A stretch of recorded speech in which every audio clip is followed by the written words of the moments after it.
E aí nesse cenário, os Estados Unidos, gente, criaram 178 mil empregos em março. É um número até superior do que o esperado.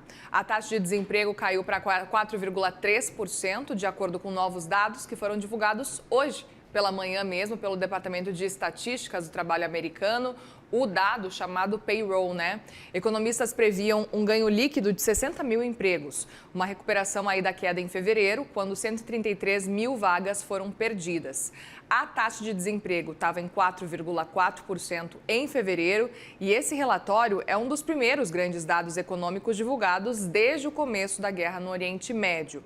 Economistas têm alertado, e a gente tem mostrado por aqui até, que a saúde do mercado de trabalho dos Estados Unidos e da economia em geral depende do alcance da duração da guerra, que não tem um fim claro à vista, pelo menos não por enquanto, tá? E para repercutir esses dados, falamos agora com Will Castro Alves, estrategista-chefe da Avenue. Tudo bem, Will? Bom falar contigo nesse feriadão, hein? Obrigada por conversar com a gente. Bom dia. Bom dia, Muriel. Feriado mais ou menos, né? Feriado vai começar daqui a pouco mais, né? O mercado tá fechado, mas o payroll não deixou a gente parar, né? Exatamente, não tem jeito. E a gente quer muito te ouvir Uhum. sobre esse cenário, essa sua avaliação. Veio melhor do que o esperado no fim das contas. Qual que é a sua avaliação diante de um dado como esse, um payroll que veio um pouquinho mais forte? Pois é, Muriel, me surpreendeu, tá? Sinceramente, já estava preparado para um dado bem mais fraco. Com quem eu conversei também surpreendeu a todo mundo, né? E o que mostra que esses dados do mercado de trabalho americano têm sido muito voláteis, essa que é a verdade. A gente fala muito de volatilidade no mercado financeiro, né? Nos preços de ativos que realmente flutuam todos os dias, mas o mercado de trabalho americano está dando sinais de muita volatilidade. O gráfico de criação de postos de trabalho do payroll mostra isso. Um mês é positivo, o outro é negativo, aí o outro mês é positivo, o outro também é negativo e sem uma tendência. O que que a gente pode inferir, né, de tudo isso? Bom, se você pega os últimos 3 meses, ou seja, o primeiro trimestre de 2026, e você faz uma média, você chega a um número de 68 mil postos de trabalho, que é um número sensivelmente menor do que já foi em 2021, 2022, momentos que a economia americana se tinha uma imigração muito forte também, e isso, né, ajuda a explicar esse posto de criação menor, mas um número maior do que foi a média de 2025. Tá? Então, assim, os números continuam sendo muito voláteis, que nem eu falei, ora positivo, ora negativo. Esse número de hoje, 178 mil, o mercado esperava 65 mil, só que aí revisou o dado anterior para 133 mil a menos, destruição de 133 mil, né? Então, olha a divergência. Em um mês, você destrói 130 mil empregos, no outro você cria 170 mil. Então, por isso que eu falei que muito voláteis, aí você tem que tentar olhar um pouco da média para tentar suavizar essas nuances e tentar entender o que está acontecendo. Pois é, justamente isso. E aí queria justamente entender o que esperar daqui para frente. Eu sei que depende muito, né, Will, de guerra, de entender quando essa guerra vai acabar, quando o Estreito de Hormuz vai ser liberado. Mas a gente pode talvez ter um impacto contínuo, levando em consideração se essa guerra terminar daqui 2 semanas, por exemplo, a gente pode continuar tendo esses impactos por causa, por exemplo, do petróleo, da alta do petróleo, como um todo dessa guerra daqui a algum tempo, talvez. Os Estados Unidos, a gente viu muita gente falando já na possibilidade de recessão, né? Exato. Então, assim, vamos lá. Eu acho que, beleza, no mercado de trabalho, você tem tido esses, na média, 60 mil postos de trabalho. Isso não conversa com recessão. Muita gente Tá. fala que esse é o novo normal, né? Ou seja, com uma política migratória um pouco mais contida, você está criando 68 mil, né, quase perto de 70, você está ainda condizente com um crescimento econômico. E isso é importante e isso é bom, tá? Esses números, obviamente, que muito voláteis, sempre tem uma explicação.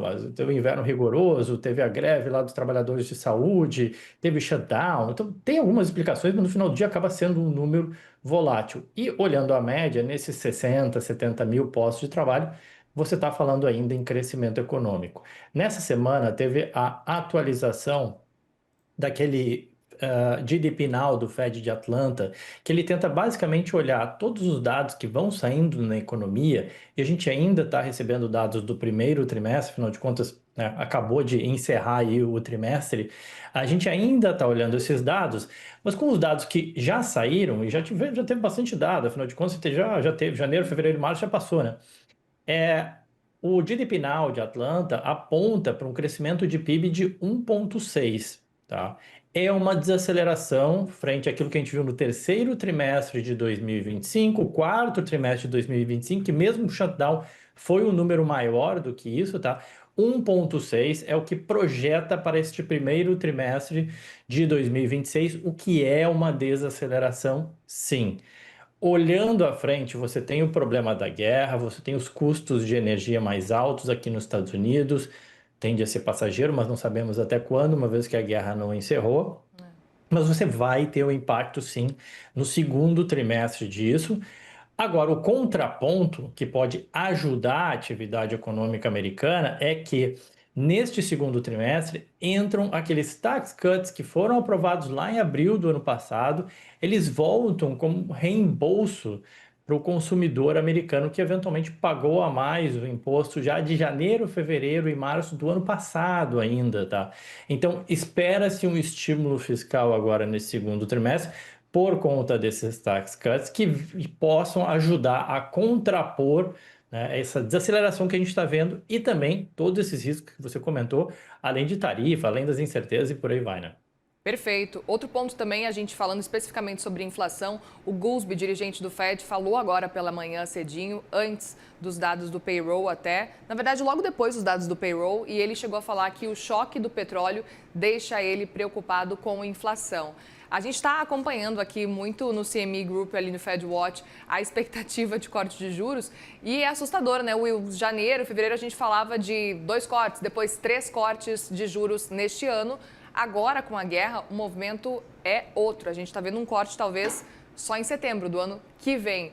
Portanto, essa instabilidade toda, você acredita que ela vai cessar quando a guerra acabar? Ou esse impacto pode continuar surgindo? Você trouxe já um pouco agora na sua última fala, mas eu queria que você focasse especificamente na inflação agora.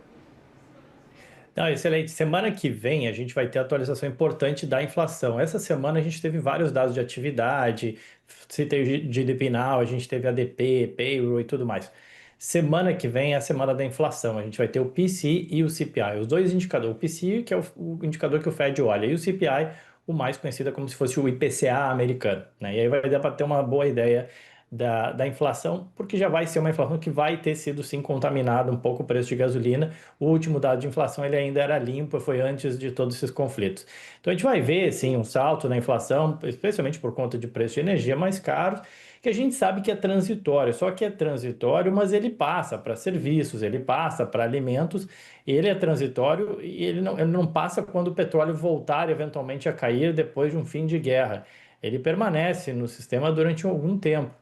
Tem vários estudos que mostram a transmissão, né, de um preço de energia, de gasolina mais caro, a transmissão disso para preço de alimento. E se fica mais caro o preço de alimento, isso encarece o custo de mão de obra, serviços também tende a ser impactado e por aí vai. Então é fato, e com o dado de payroll que a gente teve hoje, que cada vez menos se aposta em corte de juros nos Estados Unidos. Eu diria que se o mercado tivesse aberto hoje, muito provavelmente a gente ia ver os yields subindo, refletindo um mercado de trabalho resiliente, 178 mil postos, né? Foi uma criação muito forte, ainda que um número volátil e tudo mais. Então eu diria que assim, corte de juros agora nos Estados Unidos realmente fica cada vez mais longe ou mais difícil, quiçá segundo semestre de 2026, mas que nem você falou, o mercado já aponta agora só para 2027. Pois é, e aproveito para te perguntar também sobre a percepção do mercado como um todo diante desse cenário. O mercado está muito volátil, qualquer mínima sinalização de fim da guerra, a gente começa a ver bolsa subindo de novo, o dólar começa a cair.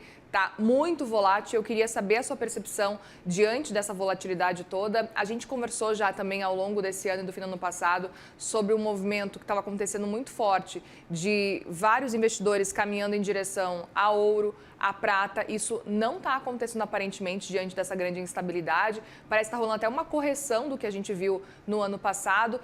A gente viu o ouro e prata subindo até bem de leve, mas não chega a subir como a gente viu, por exemplo, no ano passado. Então eu queria saber a sua percepção diante desse movimento que a gente está vendo no mercado. Na verdade, Muriel, a gente viu ao longo de março, acho que foi o playbook de guerra foi colocado em prática, assim, né? Índice de volatilidade para cima, bolsas para baixo, petróleo explode, aí consequentemente puxa as perspectivas de inflação que acabam mexendo com os yields, fortalecendo o dólar, e yields elevados também são ruins, né, para o ouro, que acaba tendo um competidor, um ativo considerado livre de risco, de segurança, mas que oferece yield, algo que o ouro não oferecia. Especificamente sobre o ouro e prata, né, tem tido um comportamento bastante volátil, um pouco diferente do que historicamente apresentaram, que é aquela descorrelação com o mercado. Então, assim, quando o mercado entrava em pânico por conta de algum receio em relação a guerra, ativos de risco tendem a performar mal e o ouro e a prata tendiam a performar bem, né? Agora não, assim, correlacionou com o mercado, quer dizer que talvez quem veio apostando em ouro estava muito mais especulando, tomando risco, né? Eu vim alertando já há um bom tempo essas altas de ouro aí, muito cuidado, porque você acha que está comprando um ativo de segurança, com a ideia de livre de risco, quando na verdade você está comprando um ativo totalmente correlacionado, porque tem muita gente ali especulando que aquele negócio não vai parar de subir, né? Então, acho que o ouro tem tido esse comportamento um pouco diferente do tradicional em momentos de guerra. E, em geral, assim, o que a gente viu no mercado foi esse playbook de guerra sendo colocado em prática ao longo de março desse ano. Por outro lado, também a gente vê que tão logo comece a surgir alguma fagulha de que esse confronto ele vai se encerrar, o mercado reage muito rápido, o petróleo cai, a bolsa sobe, a gente viu isso nessa semana, inclusive. Então, parece que o mercado continua entendendo que uma vez que esse conflito se encerre, as coisas voltam um pouco àquilo que vinha sendo o normal. E então, muito cuidado, né, para se mover carteira pensando que esse conflito possa permanecer, enfim, comprar empresas de petróleo, acho super arriscado agora, porque exatamente porque muita gente já fez isso, exatamente porque o mercado já, essas ações já subiram. Então, só muito cuidado aí com esses movimentos táticos de carteira por conta da guerra. Muito bem, orientações importantes. Will Castro Alves, estrategista-chefe da Avenue. Obrigada pela conversa. Feliz Páscoa por aí para vocês. Eu que agradeço, bom dia a todos. Obrigada, bom dia. Vamos fazer